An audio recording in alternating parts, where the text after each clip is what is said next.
All right.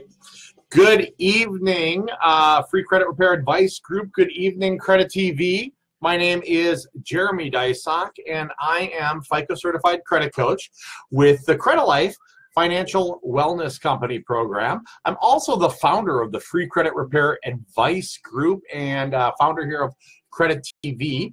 Coming at you tonight with another Wednesday night CrediTV Live, our Facebook Live.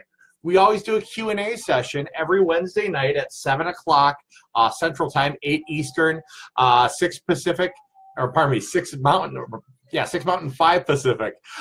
Tonight's topic that we're going to be talking about is collections, what to do, how to handle collection accounts that you may have. Hey, April, good to see you. So what I'm going to do is I'm going to let the room fill up a little bit. I'm actually going to get myself a little liquid energy here. Very good health stuff. It is zero. Anyone who knows that I'm on that diet, it's still working. Been doing that. Oh, hey, Kirsten, Regina, awesome to see you. Thanks for coming in. So yeah, so tonight we're going to be talking about collections. Marley, good to see you. About collections, what to do when you have them, how to best address collections, both from a credit report standpoint and also from the standpoint of how to best handle them really overall. I know I'm not supposed to drink that, Mark, but, you know, what are you going to do? So really tonight's Q&A is collections. What do I do when I've got these things? Hey, Darren, good to see you. Welcome. A couple of things I want to tell you here. Let me turn my music down a little bit. A couple of things I want to go over really before we start. If you have not yet subscribed to CrediTV on YouTube, please go to CrediTV, CREDITV. You can enter that right into Google, CREDITV. It'll come up with videos. Our channel has it's got a lot of stuff on it. There are uploads of our Facebook Lives.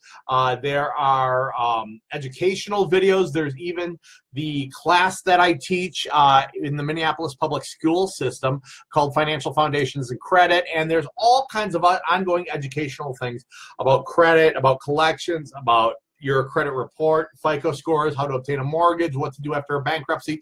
So it's CrediTV. If you have not followed it, we update it frequently. I upload all of our Wednesday Q&As here up to that.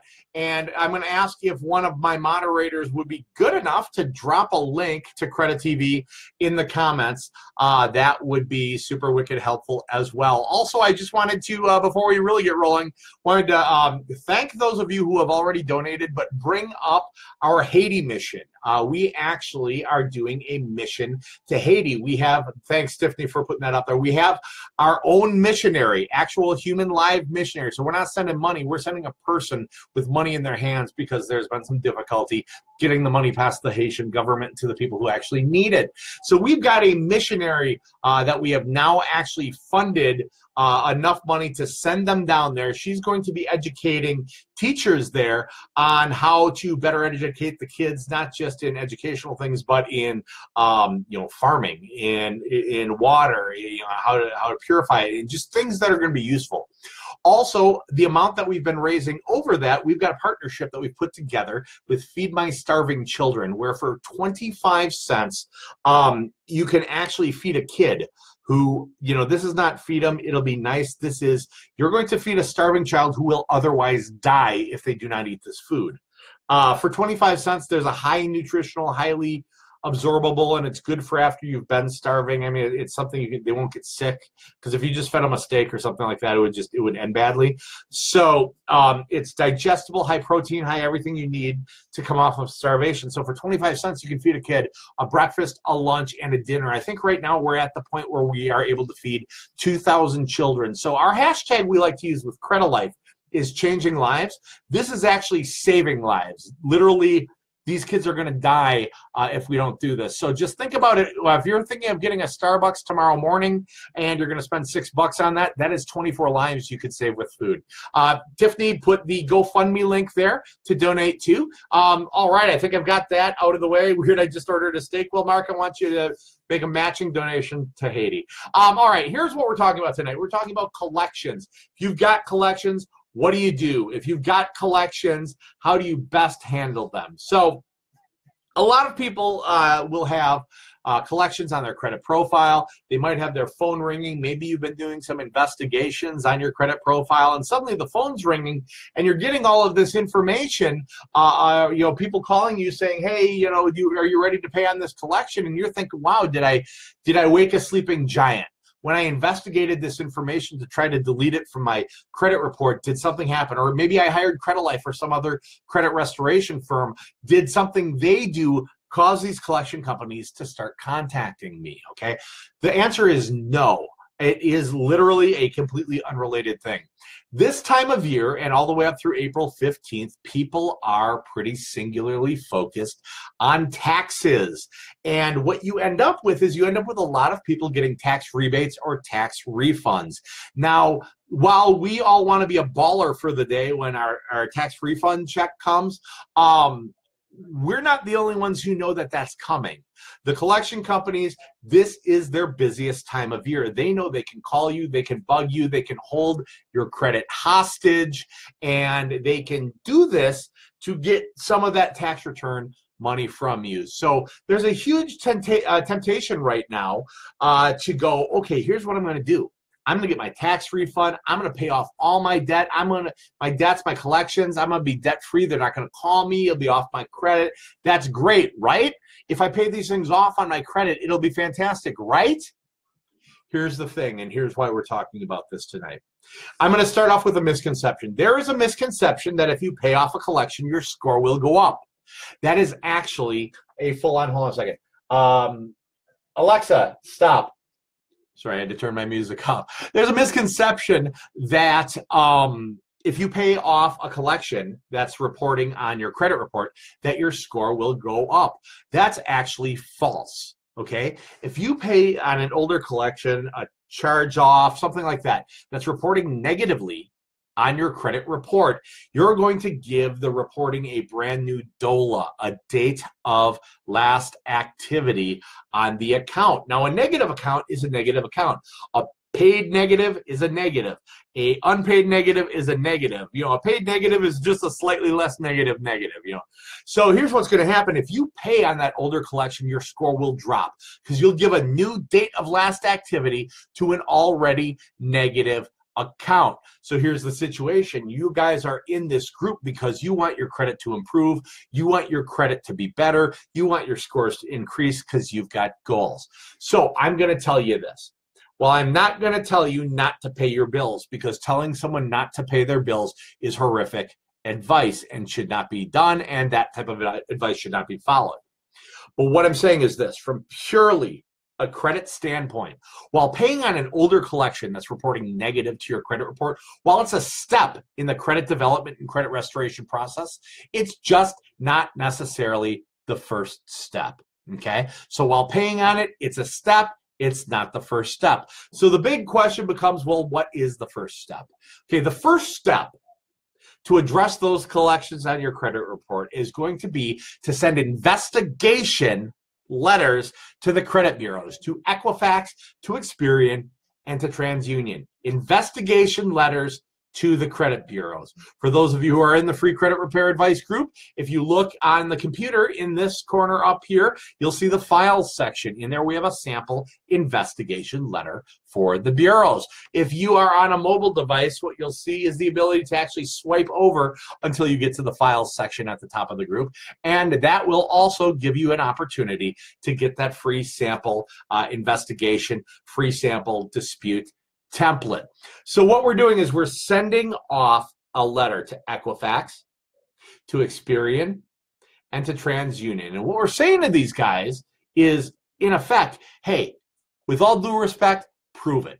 Prove it's mine, prove it's real, prove that's my account number, prove I was late, prove you own it, prove it's my name, prove whatever it is you want them to prove. And if they cannot verify that information within a prescribed legal time frame set forth under the FCRA, not only the Free Credit Repair Advice Group, but the Fair Credit Reporting Act, if they do not, in accordance with the FCRA, verify in the right time frame and to the satisfaction that's required, that information is deemed unverifiable by the credit bureaus and gone. permanently deleted from your credit profile, like it never happened. Now, it does not mean the debt is gone. This is important to remember. Just because it's deleted from your credit report, it does not mean the debt's gone. If you owe someone $1, you still owe them $1. But their ability to report to the world's largest repository of unverified, unvalidated data, the credit bureaus, they lose that right, and that's very powerful.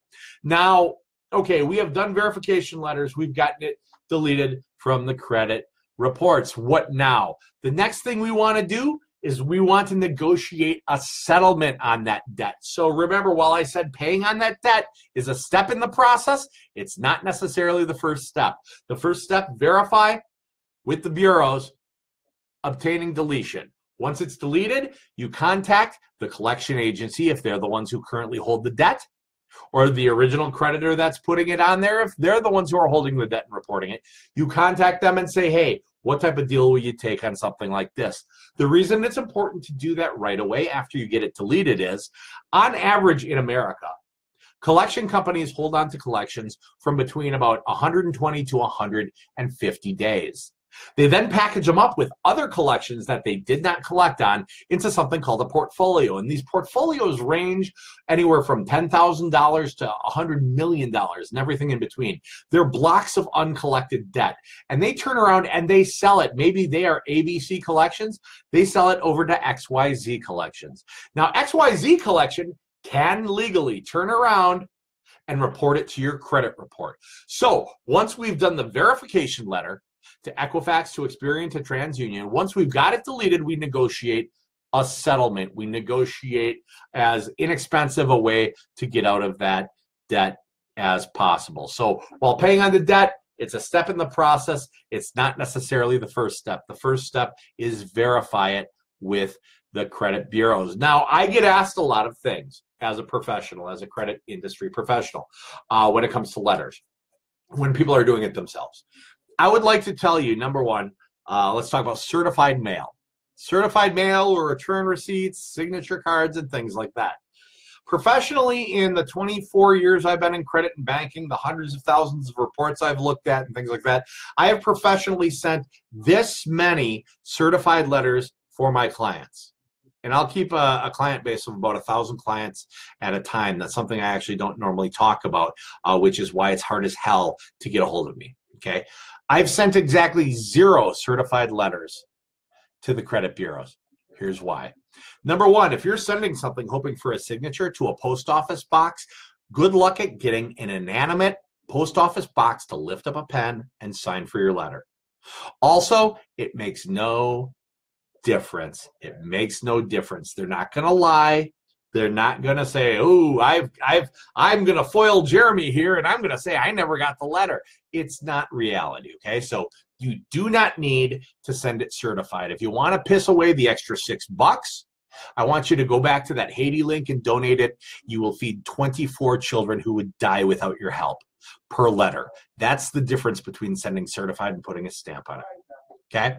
I've also been asked when it comes to the letters to the credit bureaus, hey, don't you want to handwrite the letters? I heard in a group that you should handwrite these letters. And oh, you know what? I heard that you should write it in blue ink or in red ink or in different ink, or maybe write it sloppy or in a foreign language. I've heard you should use a crayon. I like to joke and say, I think you should write it in blood on the top of a used pizza box. Here's the thing. These people are talking about, they say, oh, the scanner that reads them can't read colored ink. The scanner that reads them can't read color paper. The scanner that reads them can't read handwriting. To that, I just simply say the word wrong. What these people are, bless their hearts, as they say down south, and if you're from the south, you know what that means. What these people in these groups on Facebook that are not run by credit professionals, think about that for a minute. Not run by credit professionals. You're going to take credit advice from non-credit professionals. That's like taking medical advice from a non-medical professional. You know, they may tell you how to do your appendix. You might have a general good idea of how to do it, but you'll probably end up coming out looking like Caitlyn Jenner. Better than having an appendectomy. So anyway, I digress. So here's the deal. All these people think they know how the bureaus work. Bless their hearts, they don't. What they're trying to talk about is a system called eOscar. eOscar is a scanning system and a word registration system that is used to scan your letters, the return addresses, even the postmarks on these letters you send to the credit bureaus, okay? Bad news for all you warriors out there who think you know what you're talking about. eOscar can read all the colors of the rainbow. eOscar can read different colored paper. eOscar can read handwriting. eOscar can even read cursive, okay? If you write, however, so sloppy and illegibly that eOscar can read it, it doesn't mean it'll have to be read by a live human. What will happen is it will be deemed as frivolous. They don't have to legally do the investigation, and you wasted 45 days. So type your letters. It's faster, it's cleaner, you won't get a hand cramp. And remember this, it's not about how you say it, it's about what you say in the letter that makes the difference. So if we pay on a collection that's showing negatively on our credit, our score will drop. So what do? We investigate with the bureaus through a nice written letter that we put a stamp on. We send them off to the bureaus, Equifax, Experian, TransUnion. Those bureaus receive the letters. They legally have 5 business days to notify the creditors that they must verify all that information. The creditors have 30 calendar days to respond back to TransUnion, back to Experian, and back to Equifax. Now, if they fail to respond in exactly 30 days or less, if they fail to respond at all, or if what they respond with doesn't satisfy the specificity and the minutia of what you've asked, then the information is deemed unverifiable and permanently deleted, gone from the credit report. Doesn't mean the debt's gone. If you owe someone $1, you still owe them $1, but it means their ability to report to the single largest repository of unverified data in the world, the credit bureaus, that goes away.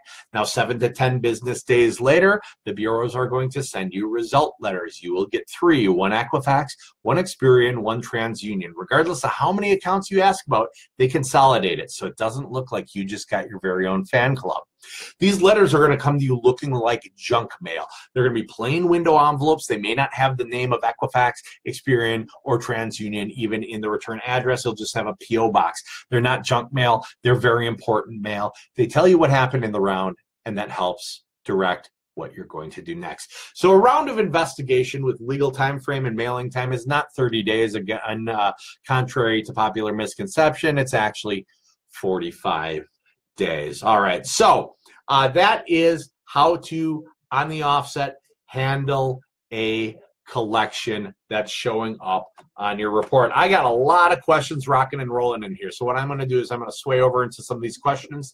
This is an opportunity for you to ask your credit questions live, and I'll give you the answer here. All right, here's Cynthia. Thank you for your educational advice. So you're welcome, Cynthia. Thank you for being part of the group. Susan Washburn says, is there a time limit on a cease and desist letter to stop the telephone calls? No, if you send a cease and desist letter, like the sample template that's up, if you're on a mobile in the file section here, or if you're on a computer up in the file section there of the group, if you send a cease and desist, the cease and desist letter that I've written, as a paralegal, quite frankly, is very specific. It's cease and desist telephone, electronic communication. It does not cease and desist them on written communication. You don't want to do that. If you cease and desist all communication, they're going to sue you. Why? Because it's the only option they have left because you sent a cease and desist. But no, there is no time limit. You can send it off anytime. They have to stop from then on. Now, once they receive it, once they receive the cease and desist, they're allowed literally one more phone call to technically tell you they got the cease and desist. So they get one-ups. Basically, it's being reasonable. Good question. Mark tagged Michael Payne. Amy says, I just want a 700 plus credit score. Stick with the free credit repair advice group. Watch the videos and you'll get there. Jules says, how often can you dispute a collection? If you're disputing with the bureaus or investigating it with the bureaus, you can do it on average every 45 days. Now, there are 27 different aspects to every account that can be verified and validated and documented. They correspond with 27 different condition codes or dispute codes at the bureaus. You do one per letter, one question per letter. It's like a cross-examination. Hey, is that really my name? Yes, that's really your name. Is the account number right? Yes, it is. Is that the date of last activity? So every round, how often do you do it? Every 45 days. Any more than that, Jewel, you'll get considered frivolous and you'll lose your opportunity to verify and validate. Now, I'm going to back it up again. Okay, so we're talking about collections, how to best handle them. I've talked about verifying and validating, or pardon me, verifying with the credit bureaus. Well, what about, I've got Credit Karma, or I've got Credit Check Total, or I'm on their website and I saw I can investigate it online. Why don't I just do that? Won't that be faster? Wrong. No. Never ever verify electronically. That includes text, that includes calling, that includes faxing, but mainly online. If you do that online, you give up a number of your consumer protections. Number one, if the item gets deleted, they are legally, they being the credit bureaus, are legally to re-add it the very next time it gets reported without giving you your due legal notification. So literally, you'll be all excited because you did it online and the thing went away, and guess what's going to happen in March? Congratulations, you just wasted a month and that thing's back on your credit with a new date of last activity. Good for you. The other thing you give up a right to written results. You give up a right to sue them if they do something wrong. So always, always, always use letters. And if you're thinking about electronic, use letters. But if your mortgage guy said to use electronic, use letters. But if your financial planner told you to go electronic, use letters. Because bless their hearts, they don't know what they're talking about. All right, Mark says, interested in hiring a coach? Yeah, if you are looking to hire a professional to do this, we do this professionally. I'm with the Credilife Financial Wellness Program. There is a link there to set an appointment. Marley Pratt says, if you got 4 to 7 collections, would you send 4 to 7 to the bureaus for each account or include all in one letter to the bureau? Marley, excellent question. If you've got 4 collections or 8 collections or 20 collections on your TransUnion, you put them all in one letter, send it all to TransUnion. Got 16 on Experian, you put them all 16 on there and send it to Experian. Now go ahead and put all of them on there. All you're doing by sending more and more letters is creating extra work and potential confusion, and you don't want to get tagged as frivolous. Great question, though. I love that question. Anna Edwin Melendez says, what if they can prove everything and it doesn't get deleted? What's the next step? Well, the next step is you ask about a different aspect. Maybe you asked about the balance last time. Now you're asking about the account number. After that's the address. After that, it's the chain of ownership. There are 27 different aspects. You could literally do this 27 times, never asking the same question twice. You're not going to do that. That would be psychotic, and it would take 3.5 years. But you get the point. Amy Lynn says, how do you get things taken off your credit report, such as past collections, negative marks, verification letters to the bureaus? That's how you do it. Tawanda White, Victoria says, I don't think Tawanda can see it, Victoria, unless you add her to the group. Janelle says, like I have an old collection on my credit, 5.5-year debt on my credit, and my middle score is currently a 668. Mortgage lender guy told me just that, not to pay it. Oh, you got a good one. He says it's too old, and if I pay it, it'll actually hurt and not help.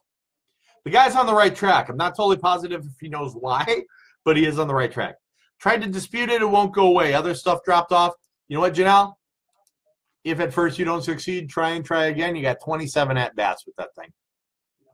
Jessica, bless your heart. So vulgar. Yeah, you know what that is. Bless your heart. Let's see.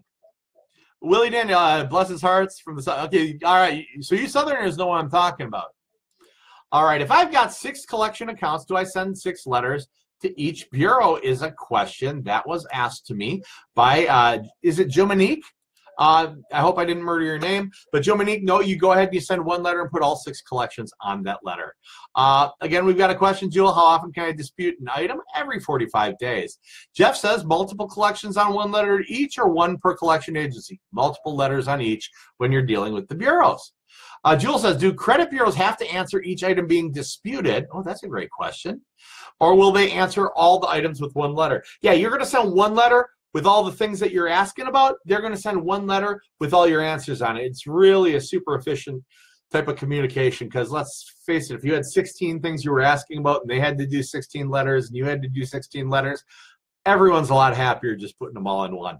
Excellent question. I'm glad to be getting these questions. TJ said, I'm worried I'd miss their good deal to take off bill for less if I do the verify mail.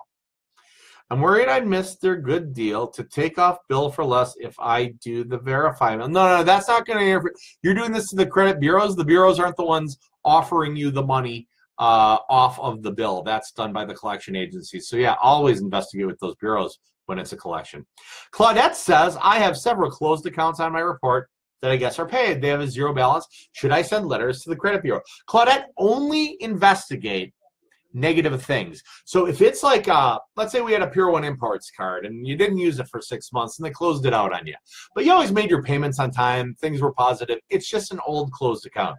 That's a positive account. Go ahead and leave it. Now, if you've got an old Pure One card that somehow you bought a bunch of those stinky candles and then some wicker furniture and then you never paid it on time and then it closed because it was bad and it's old, yeah, go ahead and investigate that. So we investigate the negatives, the derogatories. We leave alone the past positives because they help build your history. All right, Ron Robinson, or Ronnie, if Equifax removed negatives on my report for roughly 30 days, then put them back on without notifying me, what can I do? If you investigated electronically, the answer is nothing. Samantha said, I'm told it's hard to deal with Amex in-house collections. Why is this? They're pricks. That's literally the official answer. Yeah, it's tough to deal with their in-house collections. Like, they're really nasty FDCPA violators. I would record my phone calls, to be blatantly honest with them. You can download an app, put it on your phone. But yeah, the answer, I believe the official answer is they are pricks. Tiff, Smart Credit. Hey, Tiffany Decker, one of my moderators, just put up a link to our preferred, as of today, credit monitoring site. This is going to get you a tri-merge credit report, Equifax, Experian, and TransUnion. It'll give you all three bureaus full information.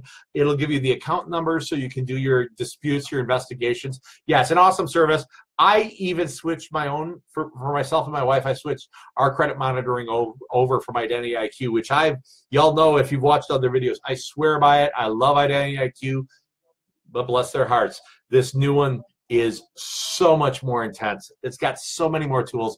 You can hook your bank accounts to it. There's financial planning tools. It's sick. Yeah, if you're not on Smart Credit right now, you guys make the change. Charlie Bland says, once accounts are no longer reporting, what's the best percentage to start off in negotiating a payment with the collection agencies? Excellent question. I try to start out in the 30 to 40% range, but I don't pick an exact percentage. So when they sit there with a calculator and try to figure out the percent you're being slick and going for, they can't figure it out. I'll say, hey, it looks like I owe you $1,000 on this. Would you take $318.24? And they go, why? You know, they're going, you can hear it in the background. Somebody, you hear the clicking on the calculator. They're like, why 318.24? So, well, because I just got a check for 318.24, and it's all I have. So I can give it to you, or I've got another collection, and you guys have been on there longer, so maybe I thought I should give it to you. Trust me, man, they'll jump at something like that a lot quicker. I start in the 30-40s. 30-40 is a very reasonable, very normal settlement on collections kind of these days. Mark said, yep, don't forget to sign up for the free bi-weekly video newsletter. The Free Credit Repair Advice Group is going to be doing a video newsletter every 2 weeks. Amy Lynn says, how do I get access to all three credit scores? Okay, Amy, I'm going to give you sort of a caveat type of question, meaning I'm giving you the type of answer. I'm giving you the answer, but there's something else to it. Okay, there's a caveat. All right. I recommend that Smart Credit. It'll give you 3 scores. Now, those scores are Vantage scores. It's a different scoring algorithm than the FICO algorithm. Why am I telling you to do that? Because here's the deal. You're never going to get your lending FICO score without applying for lending. Well, what about my FICO? Another group said I should use that for my real FICO. It's not your real FICO score. My FICO was fined significant millions of dollars by the Consumer Financial Protection Bureau, the CFPB, which is the enforcement arm for the FTC, the Federal Trade Commission. They were fined millions of dollars for portraying these FICO scores as people's FICO scores. They're not. They're what we call FACO scores. They say FICO, but they're not your actual lending score. So how do you get it? You apply for credit. So how do you get access to all three? I'm going to tell you this. Don't worry about your score. This is the dirty little secret of credit repair. I don't worry about my client's score. I don't care what score you have. I don't care what score you want. I don't. I care what your goals are. I care where you are today. Because here's the thing. If we get your credit profile in position, and we get the right balance of accounts, we get the right segments all filled in within the FICO algorithm, and we get all the pieces in place, I know your score will simply follow. So while you know, there's no good place to get your scores. There isn't. Right now, I'm recommending for best overall information, I'm doing that Smart Credit. All right, Jessica says, keep saying bless their hearts. You know what that means? Yep. Jessica knows what that means. When sending out a letter to credit bureaus, if you've got multiple collections, should you be listing a different reason for each, or could each one be verified name? You know, Danielle Noble, good question. They could all be the same reason. They could all be totally different reasons. What I would do is I would look, use something like Smart Credit Look, and see what it says. And if anything kind of stands out to you, like, you know, you're like, man, I know I didn't owe this then, or that date doesn't seem right, or that balance doesn't seem right. You're not going to say verify name if you got your spidey senses are tingling and you're like, that might not be the right balance.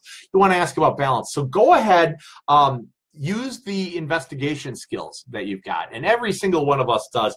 And if you don't think you have investigation skills, when's the last time you got suspicious of your significant other's text messages and we're trying to see if you can find a way to look in their phone? Yeah, if you've ever done that, you got investigation skills. So go ahead and put the investigation skills to good use.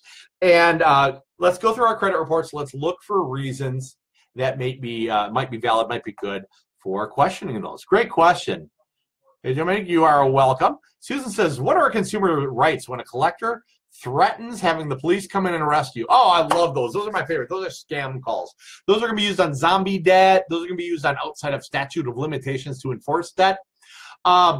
What are consumers' right when a collector threatens to have the police come and arrest you? Guess what? They're not calling you from their real number. You're never going to be able to bust them back. It's not going to happen.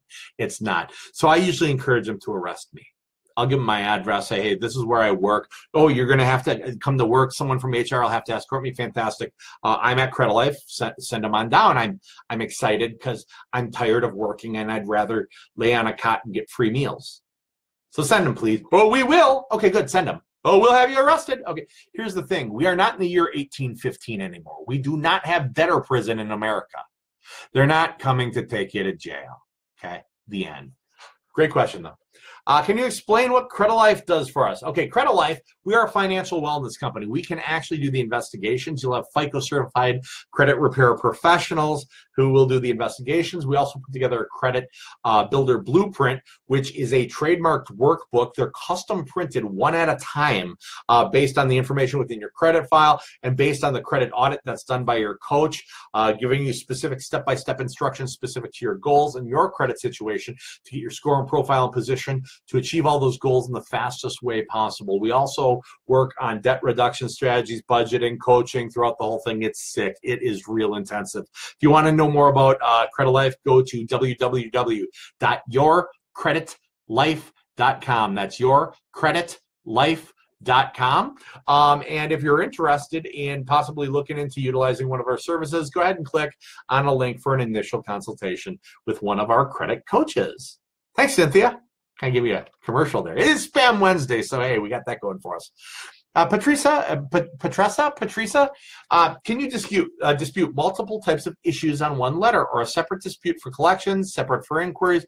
You can put the whole thing on one letter. Here's the thing: don't bother disputing inquiries. Inquiries only make up 10% of your score, and they don't even make up the full 10. They make up a section that makes up 10% of your score. Inquiries stay on your credit report for 2 years. They only impact your score for 12 months. And you are allowed unlimited mortgage or unlimited automotive or unlimited student loan inquiries within a 30-day period.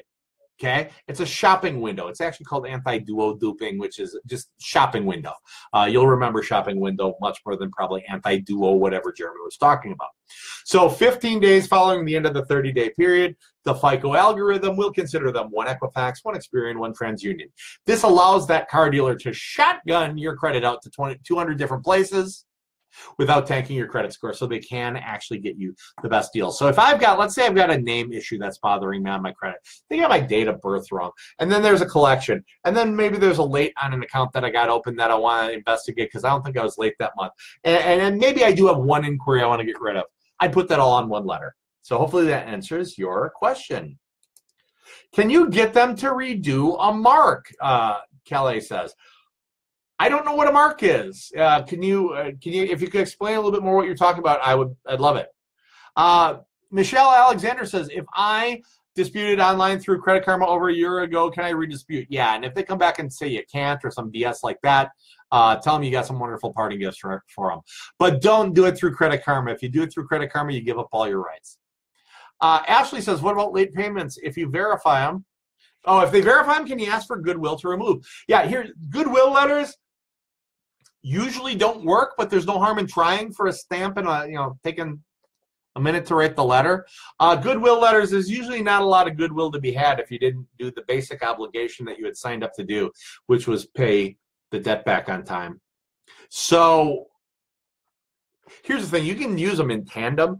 Goodwill letters are more if you had a 30-day late on an account a year ago, okay, and you've made every payment on time since then, and maybe you had a medical thing and a sob story that they'll go for, and guess what? They've got no obligation to do it. Half of them make it to the circular file, but there's nothing wrong with doing a goodwill letter. It's put it like this, it'll never harm you. Can we get late marks off credit? Yes, absolutely. Every single thing on your credit report, be it a late payment, be it an inquiry, be it a whole account, be it a bankruptcy, be it child support, a collection, be it a lease, anything. Everything is at the mercy of being able to verify within the confines of the Fair Credit Reporting Act, the FCRA. So you can get anything off your credit if it's found to be unverifiable. All right, what does Patrice have to say? Patrice says, what if you've got a credit card from a company and they have two accounts, one that's closed? I have Sync card in good standing, but they have a closed one for me too with a zero balance. Well, if it's got a zero balance and there's nothing negative, Patrice, I wouldn't, if you want to work on getting rid of it, go ahead. But if it's a past positive, go ahead and leave it. Tiffany Anderson says, what about pay for delete letters? I was told to send a check and letter to the collection company. Right in the memo section, cashing means you'll delete the account. Does that work? In the magical land of make-believe, that works. Yeah, that doesn't work. If you send them a check, you've made payment, giving a new date of last activity. They can take the check and you can write, okay, to troll my father back in college, my dad made me a loan. And I would write something different in the memo section every week because this was before you could take a picture of a check and deposits. So he had to actually take it to M&I Bank down there in Milwaukee. So I'd write for sensual massage or for sexual favors or things like that. Now, it didn't mean that my dad actually gave me a sensual massage. Those types of conditional endorsements are nonsense, okay? So pay for delete letters, if you send a pay for delete letter, honestly, the letter and the check will probably end up in the garbage because they literally throw that out. Totally different zone. What you want to do if you're looking to negotiate a pay for deletion is you want to call them on the telephone. Because here's the thing. They will not typically put paying for delete in writing because it violates the collection company's contract with the credit reporting agency. Meaning if they do that, they can be dropped and they don't have a way to report to credit. They give far less care about the $300 they're going to get from you than they do about having to try to find a new collection. Or pardon me, a new place to report their collections. So yeah, do not send pay for delete letters. Anyone who's telling you that does not know what they're talking about. They are not a credit professional. Great question. There's a link, Tiffany, for Smart Credit. Can we get school loans off? Absolutely, Kelly. Anything is at the mercy of verifying. Follow up, will Amex do a pay for delete? Samantha asks. I've never seen them do one. But I've only been in credit and banking 24 years, and I've looked at hundreds of thousands of credit reports. So yeah, no, they're not real good about that. I would, if it's that bad, I'd do the verification. If you get like 4 or 5 rounds in with Amex and it's not working, settle with Amex. This is specifically for you, Samantha. Settle with Amex. Get their skin out of the game. Take away their reason to verify and validate, and then try to do investigation letters. That'd be your best strategy with someone that's sticky. Mark's put up a link for the express audit. Yeah, if you would like a professional express audit of your credit report that gets emailed to you in a PDF format, it's a breakdown of everything that's on there, what needs to be addressed and looked at, along with a 20-minute coaching call from a FICO certified credit coach. That link can get you one. They're $39.99. The coaching call itself, if you buy a coaching call by itself for a 20-minute coaching call, it's $50 a la carte. So you literally save $10 off the coaching call and get the express audit. That's like a sick deal on that link. Jewel says, can you explain the verify personal info method with the credit bureau. Well, it's not a method.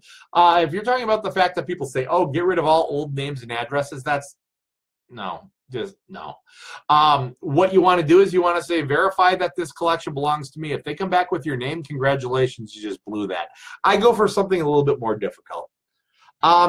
Ronnie says, on my earlier question about Equifax removals, I disputed nothing electronically. They removed almost everything, positives and negatives inquiries. They basically wiped my report. Yeah, that's Equifax. They've been having lots of problems. You can go back sometimes with a letter saying, look, you did not, okay, this is getting a little complex, and you're getting to the area where you might want to pro, but you can go back to them. They're supposed to give you a 5-day written notification that they're going to re-add it to your credit report in conjunction with the FCRA, the Fair Credit Reporting Act. So if they did not give that to you, you can kind of follow up, give them a letter saying, hey, I had done investigations, you removed this.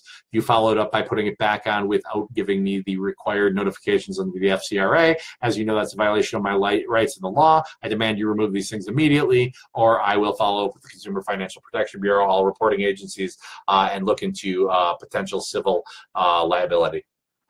That's what you want to say in your letter. Charlie Bland says, thanks. I'm glad you said 30 to 40%. That's pretty much close to what I budgeted for. Yeah, that's, if you hear someone use the term pennies on the dollar, you have my permission officially to slap them in the face.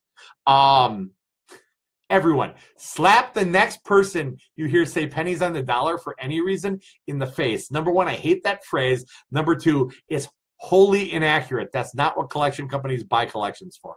They buy them for, like, if they're taking 30% on it, they bought the sucker for 20%. They're only getting a margin. They're not making the kind of money you think. So yes. So yeah, that's within your budget. Try low. It's never hurt you to try low. Don't be obscure and silly so they blow you off. But try low.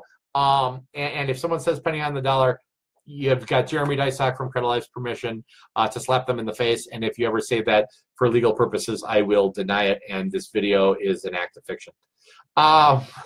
Reggie Van says, I paid off my truck a year ago. You're probably ahead of 30-day late. How's it impacting? It's a couple of years old. It's not having the impact, Reggie, it used to have. But it's still worth investigating. I would investigate and say, hey, burden of proof, burden of proof, burden of proof. It's on you guys. Not to go all Johnny Cochran. If you can't prove it, you got to remove it. And since their skin has already been taken out of the game and they've got no reason to do a bunch of work for free, it may be in your best interest to send a letter on that. Mark says, most of the time when focusing on a score, look at the bare minimum to get your goal. Shoot for profile wellness. That is an awesome piece of advice, man. Beautiful. Ashley says, my student loan rehab is in review right now, about to be transferred to a new servicer. Should I send the investigation letters? Okay, since years of non-payment. Okay, here's the deal. Ashley, if you're looking to consolidate your student loans, go through a rehab program on your student loans, go into an income-based repayment program on your student loans, do not investigate them until you're done with it, okay? I repeat, if you're working on student loans and you're looking to refi them, consolidate them, rehab them, rehabilitate, or go into an income-based repayment program or even student loan forgiveness program if you are a teacher or in the public sector, do not investigate them. It causes you problems. Wait until it's done. Otherwise, if you're not looking to do any of those things, go ahead and investigate. Arrest you. Yes, arrest. I tell people to arrest me because yeah, I hear it's a lot easier in jail. Tabitha said, at least that's what they showed on that show Oz. Do pay and delete letters work? Tabitha, not normally. Natalie said, should you also verify and validate collections that are not on your credit yet? No. Or just try to reach a settlement with who, the collector, the actual creditor. Always settle it with whoever's got it. Guess what? If a collector's got it, that's who you're supposed to be talking to. That's just how it works. Good question. Kelly says, how can I get my student loans removed? Verify. If you're not doing anything special with them. Is opened on collections actually the date it was opened or the date it took over the account? Hate to give you this answer, Regina. It depends. People are woefully inadequate at consistently reporting, so I've seen both. Tiff just put up a link to your Credilife.com, so if you're interested in retaining the professional services of one of the FICO certified coaches of Credilife Financial Wellness Program, that's how you do it. Mo says, how do you handle student loans that were recently paid in collections after calling to make a payment and they tell you your balance is only $100? So if it's $100, just pay the damn thing. Take their skin out of the game, verify and validate. That would be my, if I understood you right, that's what I would do. How can bankruptcy be removed? Bankruptcy is at the same mercy as any other mark on your credit to verify within the right time frame. Paris says, I have a closed account for a voluntary repo. When they first reported it, it was over 10 grand. Now it's only gone down over the last couple of months. 1 month, the balance went down to 8,000, and now it went down to 6,000. I don't understand why it's going down. Yeah, that's a bucket of odd, Paris. Without looking at a credit report and seeing what's reporting and how it's reporting, doing an audit, it'd be tough to tell you why that's happening. But, you know, I don't know. Let's hold our breath and see if it goes to zero. Don Marie Evans says, account on report states charge often sold. How do I find out where it went? Call the original creditor, or call, like let's say it was a Target card and you didn't pay, and the red card and all that good stuff, and it gets charged off and sold. You can call them. They got to tell you where it went. Sometimes though, you're going to get someone in a call center who doesn't know what they're doing. So it's really not their fault. They're probably just stupid. Bless their hearts. Holly says, how does rental credit checks affect your credit? Does it work the same as car loans, only count as one? No, it doesn't. So it depends how they code it, but typically rental background checks don't. Some rental background check companies, though, do actually do a soft inquiry. So it's hard to tell without a crystal ball what they're going to do to you. Sorry about that, Holly. But that's the answer. Kelly says, late mark due to late payment. Yeah, everything's at the mercy of verifying. Mark says, what activities reset the date of last activity? Disputing online, letters, phone calls. A lot of things can change up the date of last activity on the report. Paying any money can do it. If you accidentally validate the debt to them, that can do it. If you reaffirm it, that can do it. Those will all update dates of last activity. Tabitha says, so are you saying I can go to multiple dealerships in a 30-day window and the inquiries won't hurt my score? Oh, it's going to look like crap for just a little while, but then 15 days following the end of the 30, yeah, it's going to hurt as badly as if you had literally done one Equifax, one Experian, one TransUnion, because that's how the FICO algorithm is going to count it with anti-duo doping. It's pretty sick, Tabitha. It's cool. Brittany says, if disputing the same collection, how is it possible for Experian to delete it from my credit report, but Equifax to update it? You know, there are 3 bureaus, 3 completely different systems. They interpret data completely different. That's how it happens. Calais says, I tried, and they said we have to report late charges as it happened. Any loop? Okay. I'm not totally positive what you mean. Is there any way to get school loan up? Again, same thing. Verify the info. Susan Smith Sweeney says, what should I expect to see from a verification or validation? How do I know they provide me back the right info? Well, here's the thing. If you demand verification to the bureaus, you're not doing the investigation. They are. They're the ones who make the determination if it was adequate or not, and they're going to tell the truth. That's the answer. Maria says, I hate Lexington law. They send letters to a closed account, and the account's opened again. Oh, man.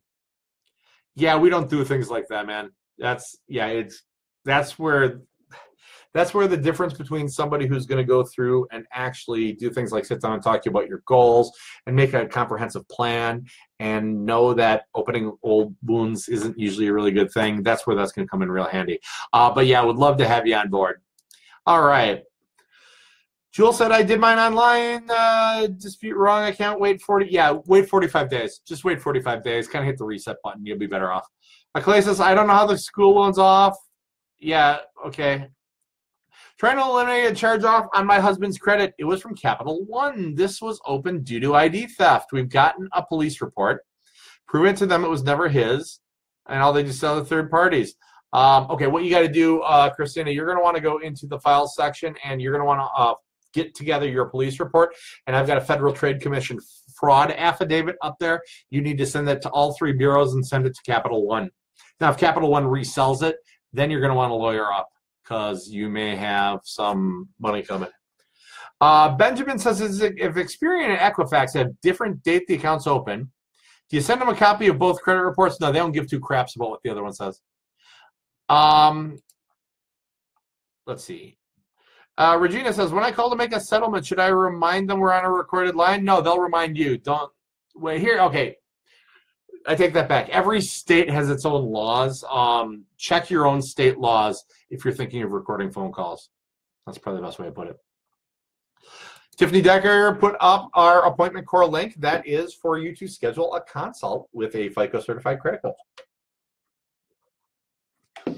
Romy says, Jeremy, we get just as many charge-off questions in the group. Okay, charge-off versus collections, any difference in hand? Yeah, a charge-off is a collection. Basically, it's an accounting tactic. If they charged it off, the sucker's going into collections. A charge-off's different than a write-off, okay? A write-off is where they send you a 1099 MISC, M-I-S-C, at the end of the year. It's a tax form, which actually shows what they wrote off as income. You don't owe that. If they charge off, you owe that. I hope that answered it. That's like literally a whole topic for a whole video. Jeremy, you should work as someone at an auction. You talk so fast sometimes. I do. Sandria, my cousin had a repo last year and got a letter for 3 options, pay to settle. 1 lump sum, $3,000 monthly, 6 for 6 months. 1 is 5. What should they do? I don't know. I don't know how much they owe. But you know, here's the deal.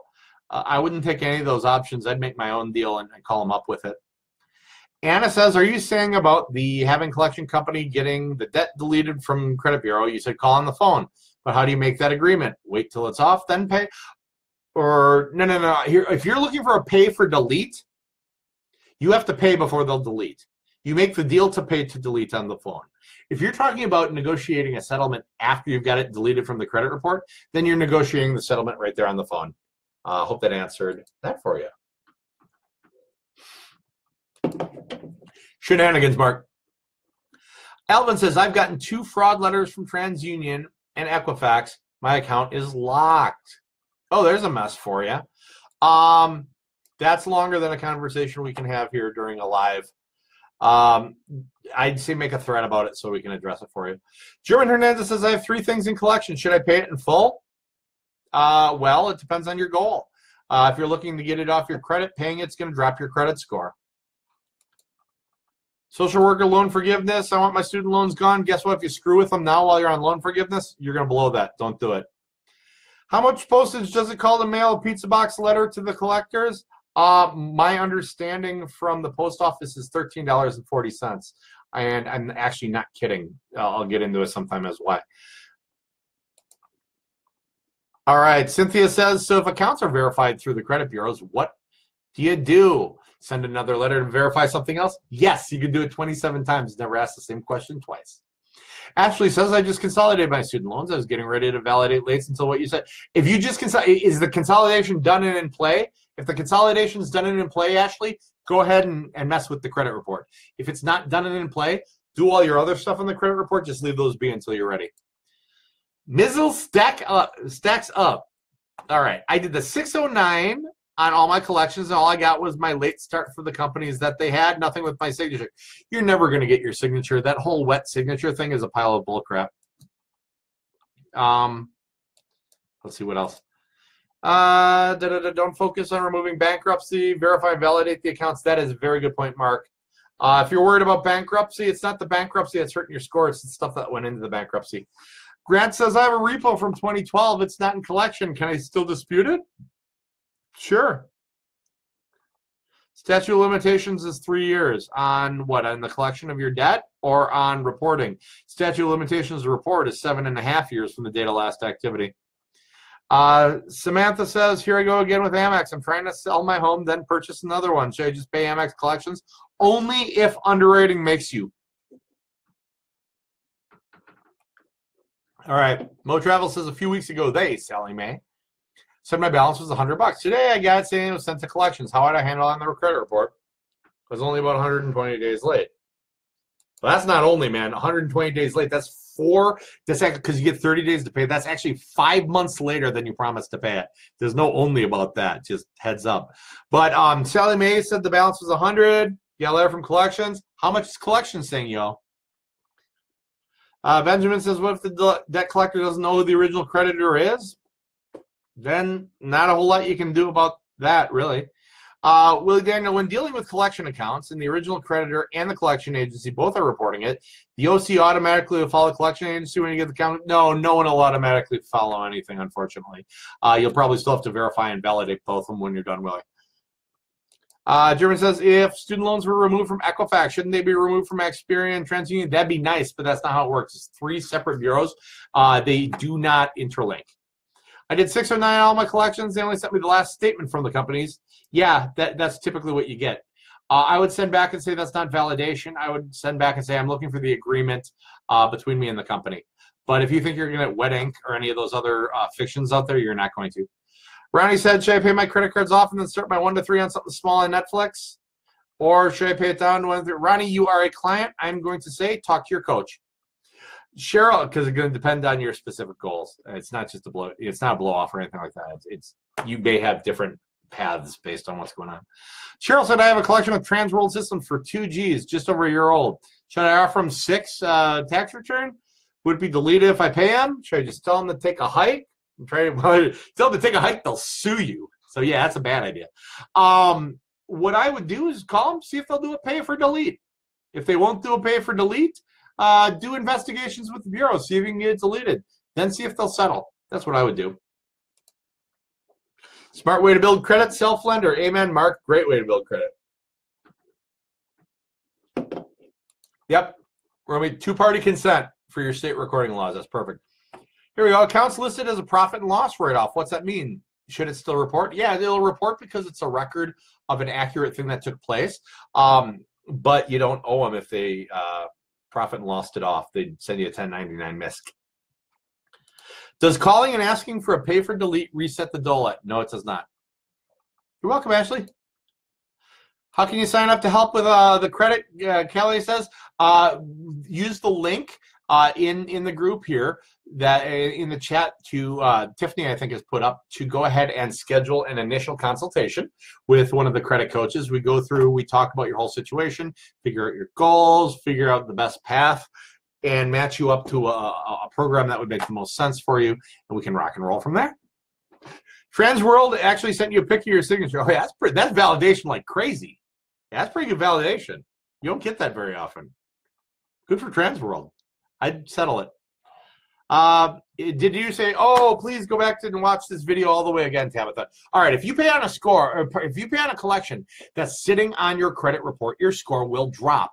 The reason being, you're going to add a brand new date of last activity to an already negative account. So while I'm not telling you not to pay your bills, what I'm telling you is, from strictly a credit scoring and credit development perspective, while paying on a collection, it's a step in the process. It's not necessarily the first step. The first step is to investigate the data with the credit bureaus. So there you go, Tabitha. That's my spiel. What would be the best credit card to get to help my score? I currently have 2 collections, no credit cards or anything. We have a list of recommended ones. What I want you to do is I want you to go into the group, Free Credit Repair Advice group. I want you to go to the Files section, and I want you to read the document in there called Pro Tip. P-R-O-T-I-P. It's going to give you step-by-step instructions on a self-led development. Everything you need to know is going to be right there. Venetia says, okay, if I got a 700 plus credit score and I make less than 50 a year, does that have a major effect on my total I can get mortgage for? Well, those are 2 separate things, quite really. You get approved on score for qualifying, and you get approved on income for how much house you get to buy. So you're going to want to talk to a mortgage loan officer to figure out exactly what your goal is and line it up there.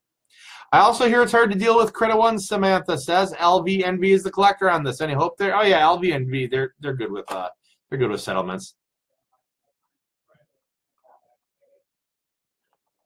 Let's see. Ronnie says Eagles won the Super Bowl, beat the Patriots. I want to hear you say it. Tell everyone. I don't know. I was rooting for Brett Favre. All right, Tiffany put up the link to schedule a consult. Diana says, so it would be a good idea to call the collection first and see if we can get a pay for delete. Yeah, sure. I wouldn't do a 609 next. I would do investigation letters to the bureaus next. All right. Interested, please contact me. We don't contact you. contact us, please. If you want to get a hold of us, James, everything we do is by appointment only. So click on that appointment core link that Tiffany put, and we'll be able to schedule you, or actually you'll be able to schedule a time. April Potter Brunskill says, if a debt collector is garnishing your paycheck, does it drop your score? The paycheck thing, no. The judgment and the nasty credit thing that they use to get it, yeah, that hurts you. When TJ says, when you call to settle to delete, you need to get it in writing. They usually won't put it in writing because it violates their agreement with the credit bureaus. But if they say they're going to do it, and if they give you the whole mini Miranda telling you you're on a recorded line, those are subpoenable and are able to be subpoenaed in court. So they're not going to mess with it on that. If they say they're going to do it, they're going to do it. Brett Favre, Time Machine. Oh, Brett, I always root for Brett Favre. Thanks for everything. You've been helping change people's life for the positive. Hey, thanks, Jeff, for being a member. I tell you what, this thing, I always say this group, when we do this stuff, do these lives, it's like going to church. It is. We get a lot out of helping people here. Brett Favre did have a meeting and pep talk with the Eagles. See? Who won? There you go, Brett Favre. Have I ever heard of an 809? Nope. My guess is it would be referencing Section 809 of the Fair Credit Reporting Act. Hold on one second. Let's find out what that is. Let me reference it through my docs. The FCRA.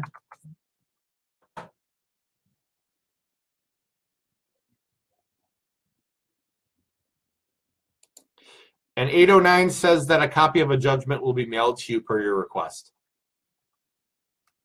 So there you go. April says they'll be setting up a consult soon. Sounds great. Okay.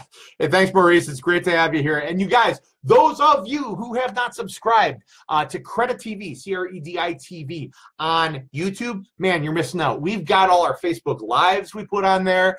We've got the class I teach in Minneapolis with our newest credit coach, Dan, who used to be in the mortgage industry. I teach financial foundations and credit there. We've got informational videos. We've got how to pay off debt, revolving debt, cascading versus snowballing. I tell you what, that one's worth watching, because if you've never seen a frozen waterfall, you can do that.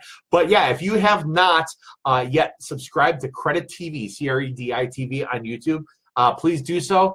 And give us a thumbs up and a like and comments if you guys like the videos. Also, if you have not yet donated to our Haiti mission, we're sending our own missionary down there. Every 25 cents you donate feeds a kid a breakfast, lunch, and dinner of this high nutrition, high protein food that basically, I don't know what the best way to say it is, makes them not die that day, I guess is the best way to say it. When do you use the new 611 letter, Tiffany? That's going to be a whole separate, video on its own. The 611. Okay, we got links for the YouTube channel. If someone would throw up a link for the Haiti mission, that would be awesome. So if you guys have not given yet, please give, please give, please give, please give. Last things, Tabitha says, I'm checking out the pro tip file. Awesome. For collections, got an old address I no longer reside at. Is that a good dispute? It can be, but there's usually stronger things. Go for dates of last activity, account numbers, and things like that. Balances, you'll have much better footing. Monica says, I got a credit card. It was just closed due to non-payment. It is still accruing interest, late payments. Should I be investigating with the Bureau first, or at least pay the minimum? Try and negotiate the remaining balance. Yeah, I pay the minimum, negotiate. I do it all. Literally everything you just said, I do it at the exact same time. So yeah, okay, Tiffany just put the link to the Haiti mission trip. We are sending my daughter. Nothing scares the crap out of me more than actually sending my daughter into a really nasty part of Haiti. But I couldn't stop her if I chained her to a tank and tried to drive the tank the other direction. So we're going to support her. So we are sending our own missionary to Haiti. She is going to be teaching. She is going to be bringing fresh water. She is going to be bringing food and clothing. She is literally, all the clothing she's taking down to wear, she's leaving behind. Well, not all of it, because she'd come back butt-ass naked, and then I'd have to have a conversation with my daughter. But other than that, the stuff she'll be wearing, she's leaving that all. You get it. So anyway, I want y'all to remember, we've got a partnership with this with Feed My Starving Children. 25 cents saves a kid's life and feeds them for a day. We've already set up so that we're going to be feeding 2,000 kids for a day, or one kid for 2,000 days, but we're going to try to spread it around, I think. So donate, donate, donate. Remember that $6 Starbucks you're thinking about getting in the morning would feed 24 children, and we're not just changing lives, we're saving lives there. So it's going to make the fact that you're not sure whether you want to get soy milk or almond milk or skim milk, you know, it becomes a lot less important when you could cause 24 kids not to die tomorrow with what you were going to drink in coffee. Sorry to throw that last minute guilt trip on you, but that's, yeah, I'm Catholic. That's how we do these things. All right, guys. So for Credilife, for the free credit repair advice group for CrediTV, I am Jeremy Dysock, FICO certified credit coach. Thanks for tuning in tonight. We are here every Wednesday night at 7 p.m. Central, 6 p.m. Mountain, 5 p.m. Pacific, and 8 p.m. Eastern on our Facebook Live. Thanks a lot. Give to Haiti. We'll talk soon.